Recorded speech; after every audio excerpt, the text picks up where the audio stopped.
یہ پورے قرآن کا مقدمہ بھی ہے۔ اس کو الفاتحہ بھی کہا جاتا ہے، یعنی کھولنے والی، یعنی قرآن اسی سے آ کے کھلتا ہے، یہ قرآن کی چابی ہے۔ احادیث میں اسے ام الکتاب بھی کہا گیا ہے، بخاری اور مسلم میں۔ لہٰذا یہ اس چیز کی متقاضی ہے چیز کہ ہم آج کا پورا لیکچر سورۃ الفاتحہ کو کور کریں، اور اگلے لیکچر سے ہم انشاءاللہ تعالی سورۃ البقرہ کا آغاز کریں گے۔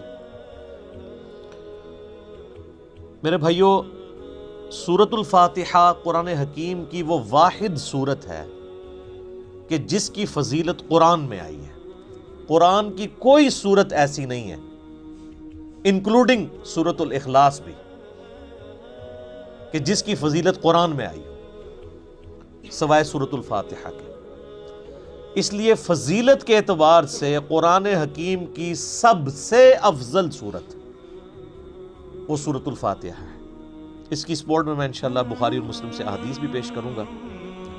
قرآن حکیم میں اللہ تعالیٰ نے سورہ الحجر پارہ نمبر 14 میں آیت نمبر 87 ہے، اعوذ باللہ من الشیطان الرجیم، بسم اللہ الرحمن الرحیم، وَلَقَدْ آتَيْنَاكَ سَبْعًا مِّنَ الْمَثَانِي وَالْقُرْآنَ الْعَظِيمِ، اور بے شک اے محبوب صلی اللہ علیہ وآلہ وسلم ہم نے آپ کو عطا فرمائی 7 آیات ایسی جو بار بار پڑھی جاتی ہیں، اور قرآن عظیم بھی، یعنی پورے قرآن کا ذکر الگ سے اور ان 7 آیات کا ذکر الگ سے سورۃ الحجر آیت نمبر 87 میں۔ اور ظاہر ہے وہ بار بار دہرائی جاتی ہیں۔ دنیا کا کوئی بھی مسلمان ہو، اس کا تعلق کسی بھی مکتبہ فکر کے ساتھ ہو، کم از کم 5 نمازوں کی فرض رکعتوں میں 17 دفعہ تو سورۃ الفاتحہ وہ پڑھتا ہے، سنتیں اور نوافل اور وتر اس کے علاوہ۔ کوئی بھی نماز ایسی نہیں ہے جس میں سورۃ الفاتحہ ریپیٹ نہ ہوتی ہو۔ یہی اس کی فضیلت کے لیے کافی ہے کہ قرآن حکیم جو نماز میں ہم پڑھتے ہیں وہ ہم بدل بدل کے پڑھتے ہیں، لیکن سورۃ الفاتحہ ایسی چیز ہے جو ہر رکعت میں پڑھی جاتی ہے۔ حتیٰ کہ صحیح بخاری اور صحیح مسلم کی متفق علیہ حدیث ہے کہ اللہ کے محبوب صلی اللہ علیہ وآلہ وسلم نے فرمایا، لا صلاۃ لمن لم یقرأ بفاتحۃ الکتاب، جو نماز میں سورہ فاتحہ نہیں پڑھتا اس کی نماز ہی نہیں ہوتی۔ یہ اتنی اوبلیگیٹری چیز ہے۔ یہ بات بھی اس کی فضیلت کے لیے کافی ہے کہ یہ قرآن حکیم کی نمبر 1 سورت ہے، اپنی ترتیب میں بھی مصحف کی اور اپنے فضائل کے اعتبار سے بھی۔ قرآن حکیم کی یہ سب سے عظمت والی سورت ہے۔ اس کی سپورٹ میں صحیح بخاری میں ایک بڑی مشہور حدیث ہے کہ سیدنا ابو سعید ابن معلہ رضی اللہ تعالی عنہ کہتے ہیں کہ میں ایک دفعہ مسجد نبوی میں نماز پڑھ رہا تھا تو اللہ کے محبوب صلی اللہ علیہ وآلہ وسلم نے مجھے آواز دی، تو میں چونکہ نماز میں مشغول تھا میں نے جانے میں تاخیر کر دی۔ تھوڑی دیر بعد میں پہنچا تو آپ صلی اللہ علیہ وآلہ وسلم نے فرمایا کہ میں نے تمہیں آواز دی تھی، تم کیوں نہیں آئے؟ تو انہوں نے کہا کہ میں نماز پڑھ رہا تھا۔ تو آپ صلی اللہ علیہ وآلہ وسلم نے فرمایا، کیا تم نے اللہ کا یہ حکم نہیں سنا؟ سورۃ الانفال کی آیت آپ نے پڑھی، استجیبوا للہ والرسول اذا دعاکم، جب اللہ اور اس کا رسول تمہیں پکاریں فوراً ان کی آواز پہ لبیک کہو۔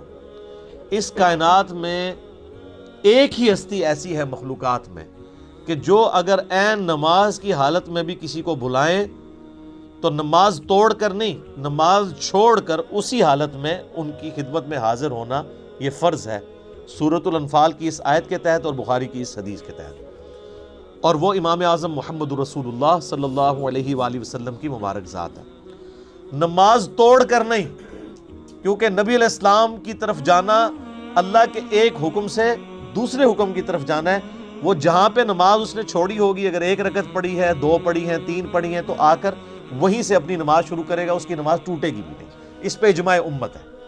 بہرحال یہ جو ہمارے واعظین آئے دن کہانیاں کراتے رہتے ہیں کہ جی ماں آواز دے دے، باپ آواز دے دے، نماز توڑ دو، اس طرح کی کوئی حدیث نہیں ہے۔ البتہ یہ ضرور ہے کہ اگر زندگی موت کی کشمکش بن جائے، کوئی ارجنسی ہو جائے تو آپ پھر نماز توڑ سکتے ہیں، لیکن نبی علیہ السلام کے کیس میں اگر بلایا جائے گا تو نماز توڑنی نہیں پڑے گی، بلکہ نماز وہیں پر چھوڑ کر آپ علیہ السلام کا حکم سننا پڑے گا۔ تو یہ آپ علیہ السلام نے ان کو تھوڑا سا یعنی ڈانٹ پلائی پیار محبت سے۔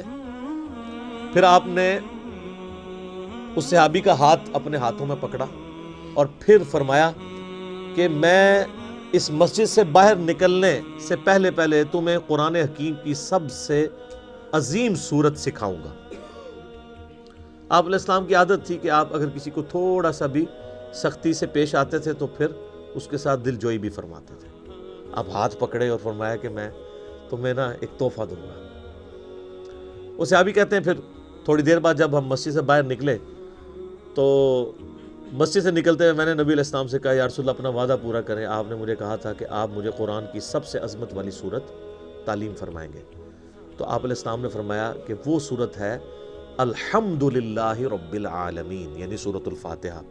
اور پھر آپ علیہ السلام نے ساتھ ہی یہ سورہ ہجر کی آیت نمبر 87 بھی پڑھی کہ یہ وہ جو قرآن حکیم میں آیا ہے وَلَقَدْ آتَيْنَاكَ سَبْعًا مِّنَ الْمَثَانِ وَالْقُرْآنِ الْعَظِيمِ، یہ ہے وہ سورت جو قرآن حکیم میں اللہ نے مجھے عطا کی، جو 7 آیات بار بار دہرائی جاتی ہیں۔ اور پھر آپ علیہ السلام کے بخاری میں الفاظ ہیں یہ ام الکتاب ہے، یہ قرآن کی ماں ہے، قرآن کی جڑ اس میں ہے، اسی سے پورے قرآن کا درخت نکل رہا ہے۔ فاتحہ بھی ہے، ام الکتاب بھی ہے، اور یہ وہ 7 آیات ہیں جو سورہ ہجر میں آئی ہیں۔ تو سورہ ہجر کی اس آیت کے کانٹیکسٹ میں کتاب التفسیر چیپٹر میں امام بخاری اس حدیث کو لے کر آئے ہیں۔ یہ حدیث کافی ہے اس کی فضیلت کے لیے۔ اچھا، یہ تو سورہ اعظم تھی نا قرآن کی۔ قرآن کی ایک آیت بھی ہے جو اعظم ہے، وہ صحیح مسلم میں حدیث ہے۔ ابی ابن کعب، جن کے بارے میں بخاری مسلم میں آتا ہے کہ 4 بندوں سے قرآن سیکھو، ان میں ایک عبداللہ ابن مسعود ہیں اور ایک ابی ابن کعب ہیں اور سیدنا سالم ہے، یہ ان میں سے ایک ہیں۔ تو ابی ابن کعب کہتے ہیں کہ نبی علیہ السلام نے مجھ سے ایک دن پوچھا کہ جانتے ہو کہ قرآن کی سب سے اعظم آیت کون سی ہے؟ تو انہوں نے کہا یا رسول اللہ صلی اللہ علیہ وآلہ وسلم، میرے اندازے کے مطابق قرآن حکیم کی سب سے عظیم آیت اللہ لا الہ الا هو الحی القیوم، آیت الکرسی، سورہ بقرہ کی آیت نمبر 255 ہے۔ تو آپ علیہ السلام نے اپنا ہاتھ ان کے سینے پہ مارا محبت کے ساتھ اور فرمایا ابو منذر، تمہیں یہ علم مبارک ہو، یعنی نبی علیہ السلام نے ان کے علم کے اوپر ان کی تحسین فرمائی کہ تمہیں میرے بتائے بغیر تم نے صحیح اندازہ لگایا کہ قرآن حکیم کی سب سے اعظم سورت جو آیت ہے وہ آیت الکرسی ہے۔ بخاری سے پتہ چلا کہ سب سے اعظم سورت سورۃ الفاتحہ ہے، مسلم شریف سے پتہ چلا سب سے اعظم آیت آیت الکرسی ہے۔ تو اس سے یہ بات بھی کلیئر ہوگی کہ جو لوگ کہتے ہیں نا وہ احادیث میں ہے سواد اعظم، وہ سب سے بڑا گروہ جو ہے اس کو پکڑ لینا، اور وہ سب سے بڑا گروہ ہر ملک میں ڈیفرنٹ ہوتا ہے۔ یعنی آپ بنگلہ دیش میں جائیں گے تو وہاں سب سے بڑا گروہ دیوبندی ہے، پاکستان میں سب سے بڑا گروہ بریلوی ہے، سعودیہ میں چلے جائیں گے اہل حدیث بڑا گروہ ہے، ایران میں چلے جائیں گے شیعہ بڑا گروہ ہے۔ تو وہاں اعظم سے مراد تعداد میں بڑا نہیں ہے، عظمت میں بڑا۔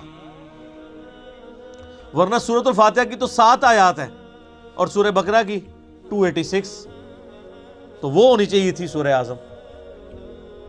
اور آیت الکرسی سے بھی لمبی ایک آیت جو ہے وہ آیت دین جو ہے سورہ بقرہ کے اندر موجود ہے۔ تو یہ عظمت کا ذکر ہو رہا ہے۔ اچھا میرے بھائیو، صحیح مسلم میں ایک اور حدیث ہے، ابن عباس رضی اللہ تعالیٰ عنہما کہتے ہیں کہ نبی علیہ السلام کے پاس ایک دفعہ جبرائیل علیہ السلام بیٹھے ہوئے تھے، ظاہر صحابہ نے نہیں دیکھا، آپ علیہ السلام نے بتایا۔ تو اچانک ایک آواز ان کو زوردار سنائی دی، یہ صحیح مسلم کی حدیث ہے۔ تو حضرت جبرائیل علیہ السلام نے نگاہ اٹھا کے اوپر دیکھا اور کہا یا رسول اللہ، آج آسمان کا ایک ایسا دروازہ کھلا ہے جو آج سے پہلے کبھی نہیں کھلا تھا، اور اس دروازے سے ایک فرشتہ زمین پر اترا ہے۔ اتنے میں وہ فرشتہ حاضر ہوا نبی الاسلام کی خدمت میں، تو حضرت جبرائیل نے کہا کہ یا رسول اللہ یہ وہ فرشتہ ہے، یہ آج سے پہلے دنیا میں کبھی نہیں آیا تھا، اور وہ دروازہ بھی آج سے پہلے کبھی نہیں کھولا تھا، اور یہ فرشتہ آپ کو سلام عرض کر رہا ہے، اور اللہ کا یہ پیغام لے کر آیا ہے کہ آپ کو بشارت ہو دو ایسے نوروں کی جو آپ سے پہلے کسی پیغمبر کو نہیں دیے گئے۔ ان میں سے پہلی چیز سورۃ الفاتحہ ہے، اور دوسری چیز سورہ البقرہ کی آخری 2 آیات، آمن الرسول بما انزل الیہ من ربہ والمؤمنون۔ تو سورۃ الفاتحہ وہ نور ہے جو کسی پیغمبر کو نہیں دیا گیا سوائے ہمارے محبوب صلی اللہ علیہ وآلہ وسلم کے۔ اچھا، صحیح بخاری کی جو میں نے حدیث بیان کی کہ سورہ اعظم ہے قرآن کی، اس کے تحت یہ بات تو بالکل کلیئر ہو گئی کہ نبی علیہ السلام نے سورۃ الفاتحہ کو جو تعلیم فرمایا اس کا آغاز کیا الحمدللہ رب العالمین سے۔ تو اس میں واضح اشارہ موجود ہے کہ بسم اللہ الرحمن الرحیم سورہ فاتحہ کا حصہ نہیں ہے، قرآن کا حصہ ہے۔ وہ تو ہر سورت کے آغاز میں بسم اللہ ہے سوائے سورہ التوبہ کے، اور سورہ نمل کے اندر آیت بھی ہے انہ من سلیمان و انہ بسم اللہ الرحمن الرحیم۔ لیکن جو سورتوں کے آغاز میں بسم اللہ لکھی جاتی ہے یہ سورت کا حصہ نہیں، قرآن کا حصہ ضرور ہے۔ تو چونکہ نبی علیہ السلام نے اس میں فرمایا الحمدللہ رب العالمین، تو اگر آپ علیہ السلام نے اس سورت کو تعلیم فرمانا ہوتا اس اعتبار سے کہ بسم اللہ اس کا حصہ ہوتی، تو آپ فرماتے کہ وہ سورت ہے بسم اللہ الرحمن الرحیم الحمدللہ رب العالمین۔ تو یہ اس بات کو تقویت دیتی ہے کہ بسم اللہ سورہ فاتحہ کا حصہ نہیں، لیکن نماز میں ہم پڑھتے ہیں، اس کے ساتھ پڑھیں گے، لیکن حصہ نہیں۔ البتہ مسلمانوں میں اہل حدیث مکتبہ فکر اور امام شافعی کے جو مقلدین ہیں ان کا موقف ہے کہ بسم اللہ سورہ فاتحہ کا حصہ ہے۔ اہل تشیع کا بھی یہی موقف ہے۔